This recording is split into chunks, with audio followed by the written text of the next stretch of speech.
It's July 20th, 1944. Hitler and his team of Nazis sit in his infamous lair in East Prussia. As Adolf went on one of his usual tirades, Adolf goes off on one of his usual tirades. Little did he know that a bomb was ready to detonate in the same room he sat. The future of Germany and the world ticked away as what could be the biggest moment in World War II was mere seconds away. What happened? And how would the world remember what would later be known as Operation Valkyrie? The early 1940s were a time of immense turmoil as Adolf Hitler's Nazi regime solidified its grip over Germany and much of Europe. Following a series of military conquests, including the invasions of Poland, France, and the Lower Countries, the Third Reich had established a regime characterized by extreme brutality, aggressive expansionism, and a horrific ideology of racial superiority. As World War II progressed, the regime's aggressive policies and brutal tactics were met with growing resistance, both from within Germany and from Allied forces. And one man knew something needed to be done. Colonel Klaus von Stauffenberg, born on November 15, 1907, in Jettingen, Germany, was a member of the German aristocracy. Stauffenberg was educated at the prestigious military academy in Munich, where he developed a strong sense of discipline and duty. His early career in the German army was marked by a reputation for competence and dedication. By the late 1930s, he had risen through the ranks and was appointed to various staff positions, including a significant role in the Wehrmacht, the unified armed forces of Nazi Germany. His career and views were profoundly affected by his experiences during World War II.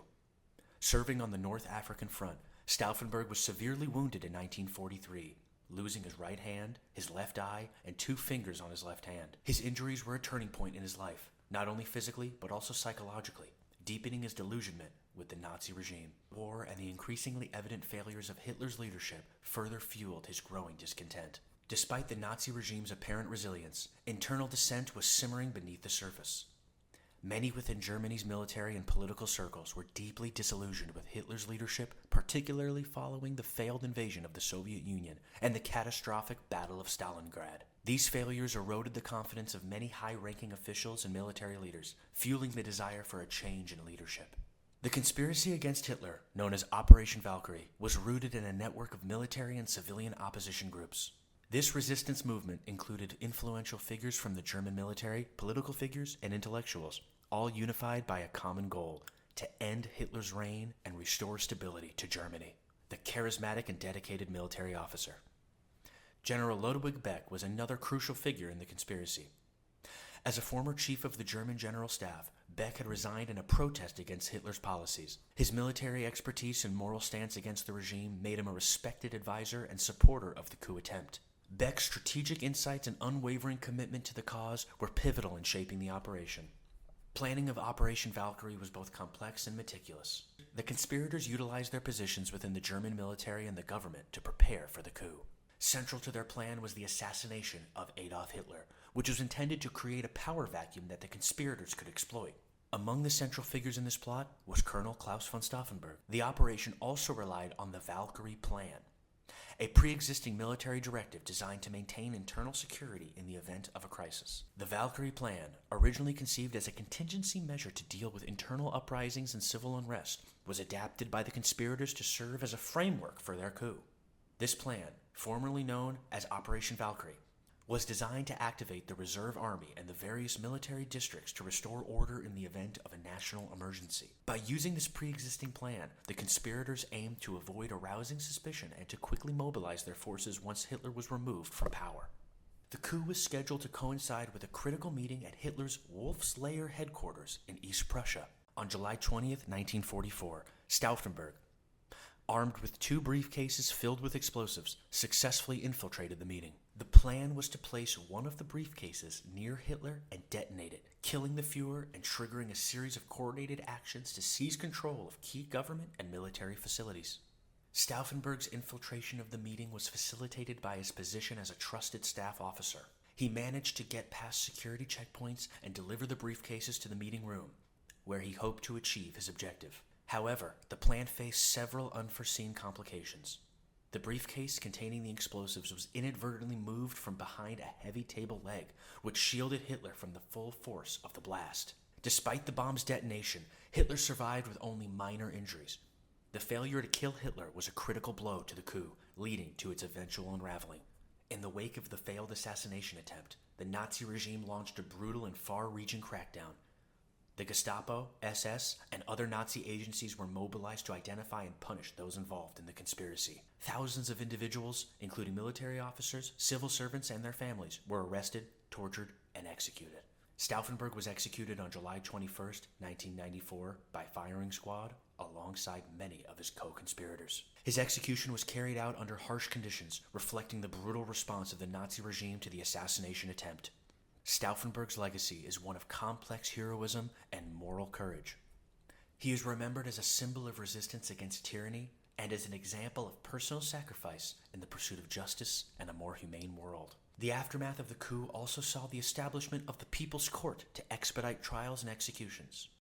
The court's proceedings were characterized by their lack of due process, with accused individuals often subjected to summary executions.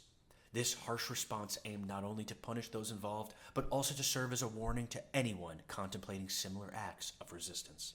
The purge extended beyond those directly implicated in the plot.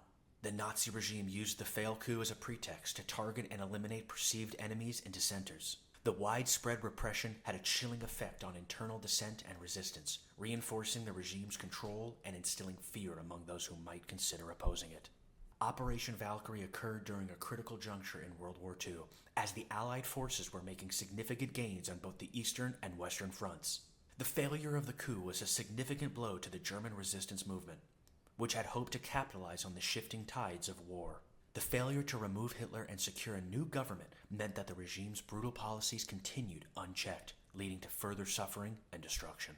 The conspiracy also had significant implications for the broader war effort. The failure of Operation Valkyrie allowed Hitler to consolidate his control and implement a series of ruthless measures to suppress dissent and secure the regime's hold on power. The increased repression and paranoia within the Nazi leadership were indicative of the regime's growing desperation as the war progressed. Operation Valkyrie has left a profound legacy in both historical scholarship and pop culture. The coup attempt has been the subject of numerous books, films, and documentaries, which have contributed to a broader understanding of the German resistance and the complexities of internal opposition to the Nazi regime. One notable representation of the operation is the 2008 film Valkyrie, starring Tom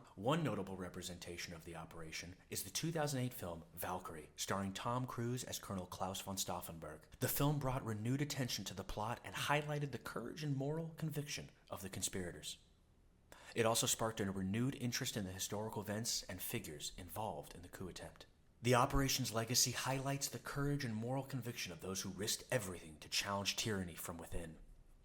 It serves as a powerful reminder of the difficulties faced by individuals who resist oppressive regimes and the moral and strategic complexities inherent in such resistance. The plot also underscores the broader implications of resistance movements in authoritarian states and the challenges faced by those attempting to effect change from within.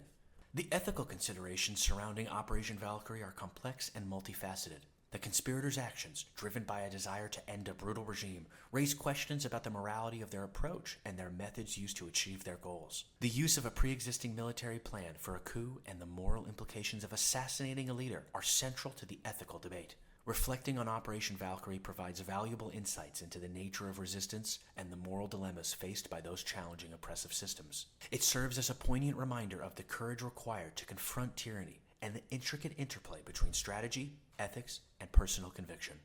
Operation Valkyrie remains a significant episode in the history of resistance against totalitarianism. The operation's detailed planning, high-stakes execution, and tragic outcome highlight the complexity of internal opposition to oppressive regimes. It serves as a testament to the bravery and moral conviction of those who sought to challenge tyranny from within, and it underscores the profound impact of such resistance on the course of history. What happened on this day serves as a reminder of what some will do to carry out what they believe in. While taking down the world's most evil man in history is no easy task, Stauffenberg and his team were moments away from changing the world. Who knows what the world would be like now if they had succeeded?